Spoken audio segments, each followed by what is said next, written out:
Hello everyone, welcome to Track Finder classes. So dear students, आज का हमारा जो टॉपिक रहने वाला है, लास्ट टाइम मैंने कार्बोहाइड्रेट की जो बेसिक डेफिनेशन क्लियर करवाई थी आपको। आज की क्लास में हम कार्बोहाइड्रेट की क्लासिफिकेशन को समझेंगे कि what are the different classes of the carbohydrate और किस बेसिस पे उनको क्लासीफाई किया जाता है। तो आज उसमें भी मैं फर्स्ट क्लास जो होगी उसको आपके साथ डिस्कस करूँगा।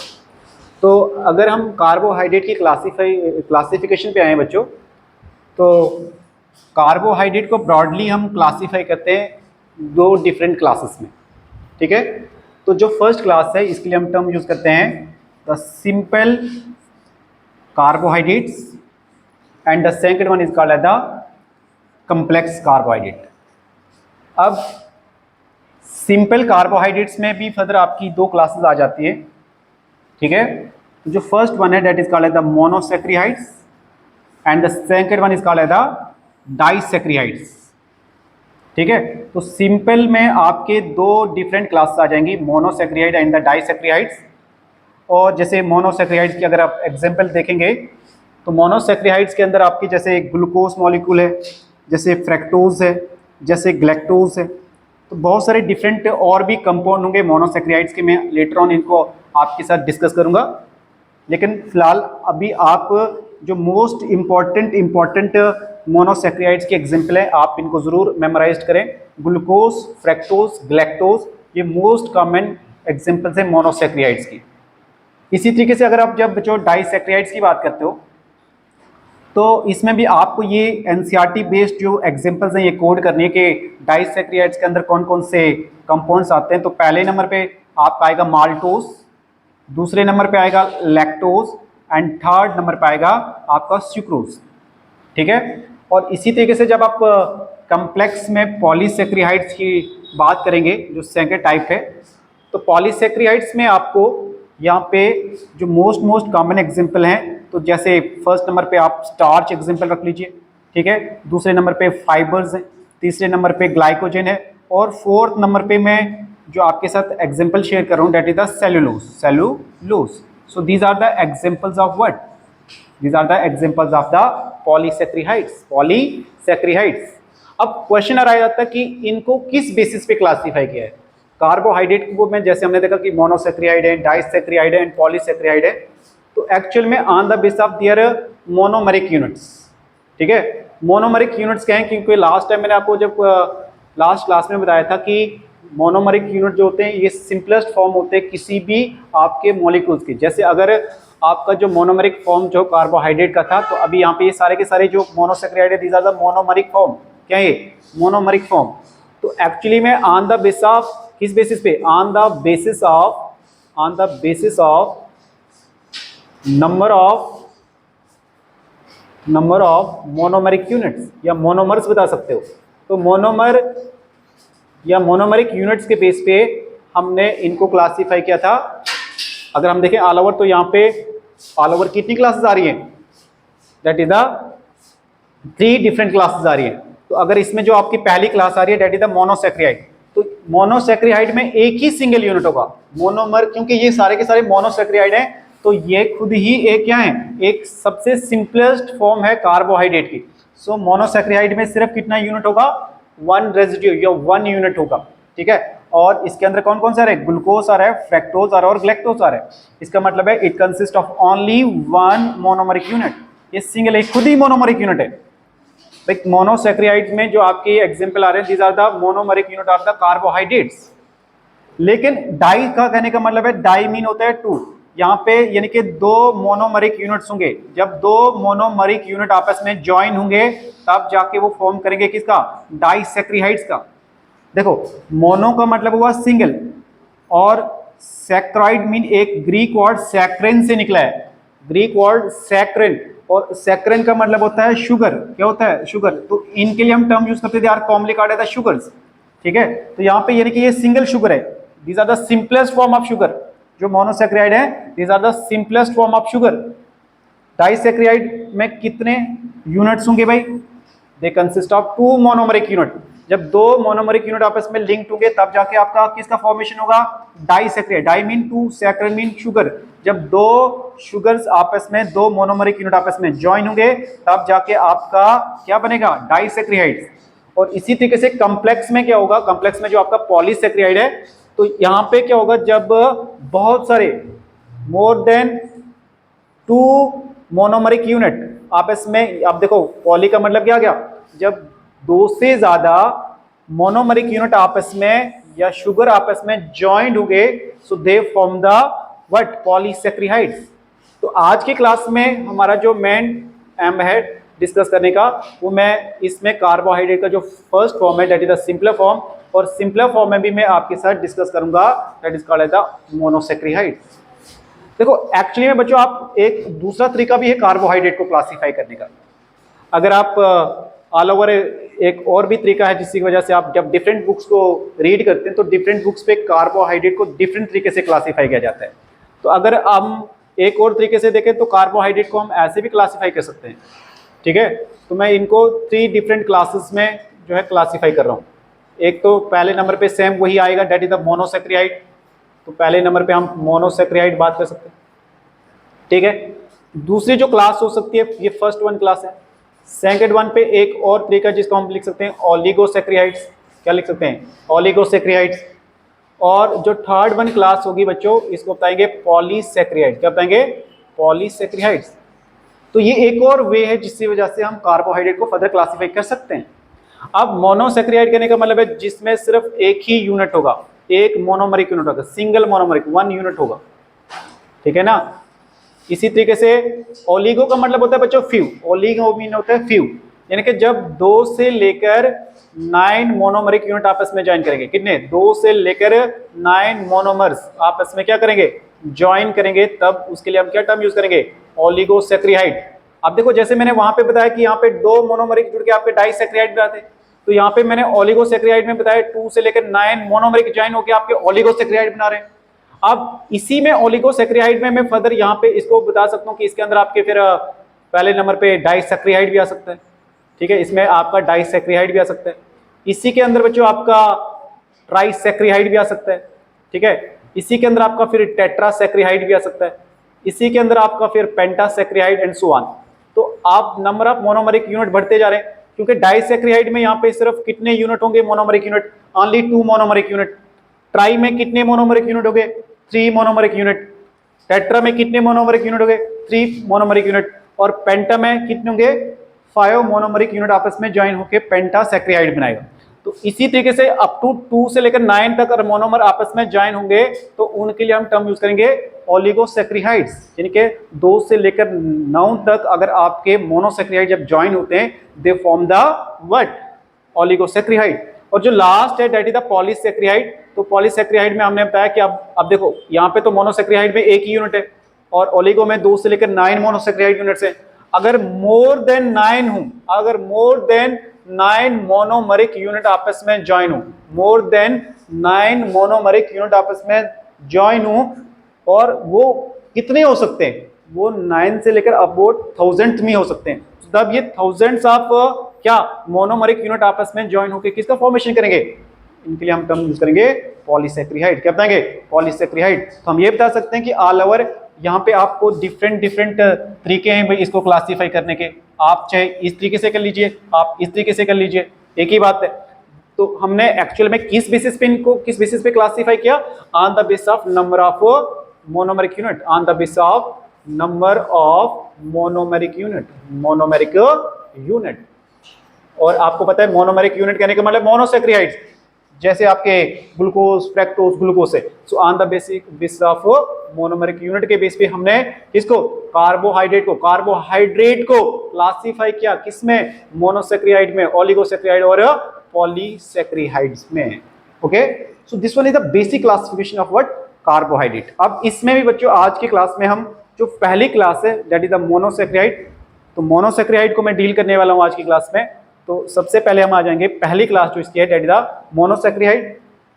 इसकी बहुत सारी डिफरेंट क्लासेस हैं, ठीक है। इसकी बहुत सारी एग्जांपल्स है मोनोसैकेराइड्स की, अभी जब मैं आगे आपको डिटेल में ये क्लियर करूंगा तो उसमें आप बहुत सारे एग्जांपल देखेंगे, बट फिलहाल के लिए अभी आपका जो मेन एम होगा, you have to remember at least most 3 examples of the monosaccharide. The most common is the glucose, fructose and the galactose, बहुत सारे हैं, अभी क्लियर कर लेंगे। तो अब आते हैं सबसे पहले हम मोनोसैकेराइड्स पे। किस पे आएंगे? मोनोसैकेराइड्स पे। ओके,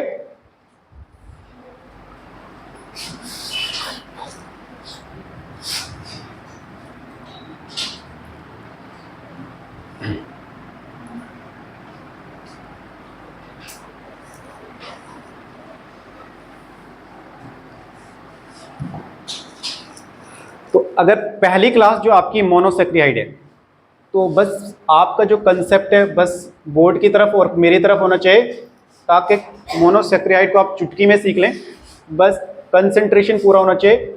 अगर आपको इससे पहले कार्बोहाइड्रेट का जो मैंने पहली क्लास में आपके साथ डेफिनेशन क्लियर किया था, तो अगर वो क्लियर हो गया तो आप समझ लेंगे कि भाई आपका जो आगे जितने भी आपके डिफरेंट टाइप ऑफ कार्बोहाइड्रेट हैं वो आपको बहुत प्रॉपर तरीके से अंडरस्टैंड हो जाएंगे।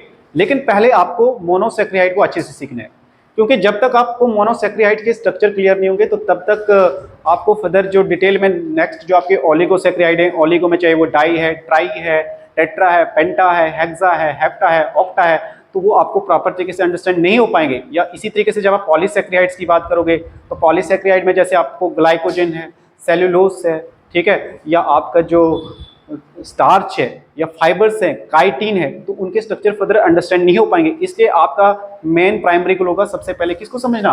मोनोसैकेराइड्स। किसको? मोनोसैकेराइड्स को। देखो, अगर सबसे पहले हम मोनो की बात करें तो मोनो का मतलब क्या होता है? मोनो का मतलब होता है सिंगल या वन, ठीक है। इसके लिए हम टर्म यूज करेंगे, मोनो मीन होता है सिंगल, मोनो मीन सिंगल। और सैक्रेन, सैक्राइड एक सैक्रन वर्ड से ड्राइड हुआ है जिसका मतलब होता है शुगर। तो इनके लिए हम टर्म यूज कर सकते हैं भाई, these are called as single sugar. एक सिंगल शुगर के लिए हम टर्म यूज करेंगे, यानी कि हम बता सकते हैं these are the monomeric unit. Single unit है ये, monomeric unit of what? Carbohydrate. These are the monomeric unit of किसका? कार्बोहाइड्रेट का। तो कार्बोहाइड्रेट का जो सिंगल यूनिट है, ठीक है, वो क्या है आपका? मोनोसैकेराइड। इसलिए इनके लिए टर्म यूज करेंगे, these are the monomeric unit of carbohydrates. और अब देखो ना, ये सबसे सिंपलेस्ट फॉर्म है, these are the simplest sugar which can not be further hydrolysed. अब सपोज मान के चलो ये आपका ग्लूकोज है, तो ये ग्लूकोज जो है ये एक मोनोसैकेराइड है।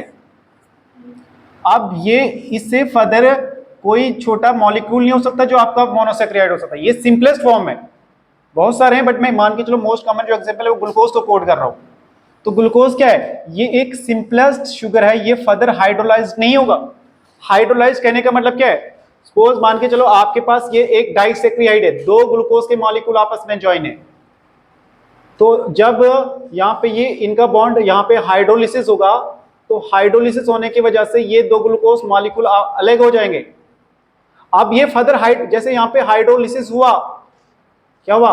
हाइड्रोलिसिस हुआ, तो हाइड्रोलिसिस के कारण ये दो आपके जो ग्लूकोज यूनिट है वो अलग अलग हो गए। लेकिन अब ये सिंपलेस्ट फॉर्म आ गई कार्बोहाइड्रेट को, जिसके लिए हमने टर्म अभी यूज किया मोनोसैकेराइड। अब ये फर्दर हाइड्रोलाइज नहीं करेंगे, दैट्स व्हाई हम बता सकते हैं these are the simplest sugar which can not be further hydrolysed. But बात अलग है, आप सोचेंगे कि सर ये तो हमने सेलुलर रेस्पिरेशन में भी पढ़ा कि ग्लूकोज का तो ब्रेकडाउन होता है, और ब्रेकडाउन होके तो वो तो भाई आपका पायरविक एसिड बना रहा था, फिर जाके आपने देखा कि रेस्पिरेशन में भाई एंड प्रोडक्ट आपका कार्बन डाइऑक्साइड और वाटर मॉलिक्यूल मिल रहा था। अरे वो ग्लूकोज का तोड़ने का तरीका है, ठीक है। एक्चुअल में ग्लूकोज का वो तो ऑक्सीडेशन हो रहा है, ग्लूकोज एक कार्बोहाइड्रेट है, बट जब उसका फर्दर ब्रेकडाउन होगा उसके लिए वो एक्चुअली में उसके लिए एंजाइम्स लगेंगे। बट ये याद रख लें कि भाई जो मोनोसैकेराइड होते हैं these are the simplest sugar which can't be further hydrolysed, ठीक है ना। अब देखो ये जो मोनोसैकेराइड जो आपके कार्बोहाइड्रेट की पहली क्लास होती है, इनका जो स्ट्रक्चर होता है वो रिंग फॉर्म में भी हो सकता है या स्टेट भी हो सकता है। अब रिंग फॉर्म में कैसे हो सकता है, स्टेट में कैसे होता है, मैं आगे अभी आपको ये क्लियर करके दूंगा, ठीक है। तो मोस्टली आपके जो ये स्ट्रक्चर होते हैं ये रिंग फॉर्म में भी एग्जिस्ट करते हैं, स्टेट फॉर्म में भी एग्जिस्ट करते हैं। बट याद रख लेना मोस्टली जितने भी कार्बोहाइड्रेट होते हैं उनमें कार्बन नंबर 3 से लेकर कार्बन नंबर 7 तक ही होते हैं। जो भी आपके डिफरेंट टाइप ऑफ, जब मैं स्ट्रक्चर्स को क्लियर करूंगा तो जितने भी डिफरेंट टाइप ऑफ कार्बोहाइड्रेट के जो मोनोमरिक यूनिट होते हैं तो वो कार्बन 3 से लेकर कार्बन 7 तक हो सकते हैं। और इसमें भी याद रख लेना बच्चों कि जो आपके कार्बन नंबर 5 जिनके पास कार्बन 5 और कार्बन 6 होते हैं ना, ये आपके ऐसे मोनोमरिक यूनिट हो गए मोनोसैकेराइड में जो आपके रिंग फॉर्म में भी एग्जिस्ट करते हैं और स्ट्रेट चेन में भी। कौन कौन सा बताए? कौन कौन सा? कार्बन नंबर 5 वाले और कार्बन नंबर 6 वाले ऐसे मोनोसैकेराइड यूनिट्स होंगे जो आपकी रिंग फॉर्म में और स्ट्रेट फॉर्म में एग्जिस्ट करते हैं। रिमेनिंग अगर जो स्ट्रक्चर देखोगे मोस्टली वो सारे के सारे स्ट्रेट फॉर्म में ही अपना स्ट्रक्चर एग्जिस्ट करते हैं, यानी कि ओपन चेन फॉर्म में स्ट्रक्चर एग्जिस्ट करते हैं। कौन कौन सा? याद रख लीजिएगा, carbon number 5 and carbon number 6 हैं, ये एग्जिस्ट करते हैं दोनों ही स्ट्रक्चर, रिंग फॉर्म स्ट्रक्चर और ओपन चेन फॉर्म, या इसको हम बताते हैं स्ट्रेट स्ट्रक्चर। अब इसके बाद एक टर्म आती है कि व्हाट इज जनरल फॉर्मूला। देखो मोनोसैकेराइड का बच्चों जो जनरल फॉर्मूला होता है, मैं इसको रिप्रेजेंट कर रहा हूं CXH2OY, ठीक है, H2OY। देखो अब X मीन कहने का मतलब है number of carbon. X mean क्या है? Number of carbon. अभी मैंने बताया कि ये X कहां से कहां हो सकता है? S इक्वल टू 3 to 7, तो X कहां से कहां सकता होता है? 3 to 7, ठीक है। हमेशा याद रख लेना जो भी आपके मोनोसैकेराइड होंगे वहां पे जो कार्बन की नंबरिंग हो वो 3 से लेकर 7 तक होगी। और इसलिए मैं यहाँ पे जो CX बताया तो CX में नंबर ऑफ कार्बन, और ये कहाँ X की वैल्यू क्या रहेगी? X की वैल्यू हो जाएगी 3 to 7। अब सपोज मान के चलो जितना अमाउंट ऑफ X होता है ना तो उतना ही अमाउंट ऑफ Y भी होना चाहिए, क्योंकि जब मैंने लास्ट टाइम आपको डेफिनेशन क्लियर कराया था तो इसी बेस पे तो कार्बोहाइड्रेट को हमने हाइड्रेट ऑफ कार्बन बताया था, क्योंकि H2 एक हाइड्रेट है। H2 क्या है? हाइड्रेट मीन वाटर है। तो जितने नंबर ऑफ वाटर होंगे तो उतने नंबर ही आपके कार्बन भी होंगे। इसको मैं एग्जांपल के बेस पे क्लियर कर रहा हूं। सपोज मान के चलो मैं आपको यहाँ पे X की वैल्यू मान के चलो मैं पुट कर रहा हूं यहाँ पे कितनी, दैट इज द 3। मैंने मान के चलो 3 कार्बन ले लिए, तो अगर मैं इसकी वैल्यू पुट करूं यहाँ पे H2O और Y भी कितना आएगा? 3 आएगा।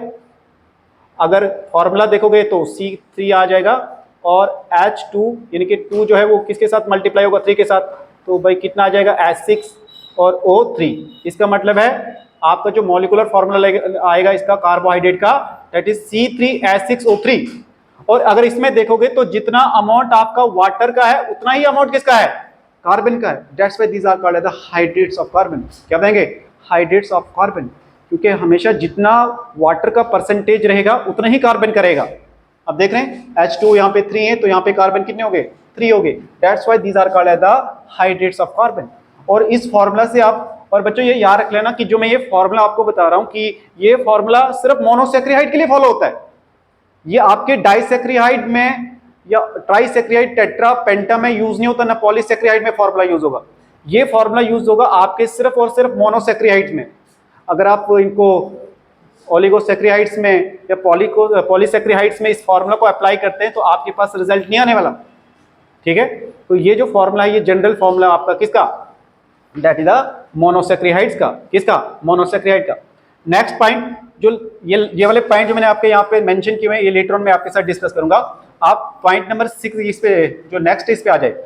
अब देखो जो 6 मेंबर्ड रिंग होगा, अब मैंने कहा कि मोस्टली जो आपका कौन कौन से कार्बन ऐसे हैं जो रिंग फॉर्म में एग्जिस्ट करते हैं और स्ट्रेट चेन में, तो मैंने बताया C5 और C6 वाले।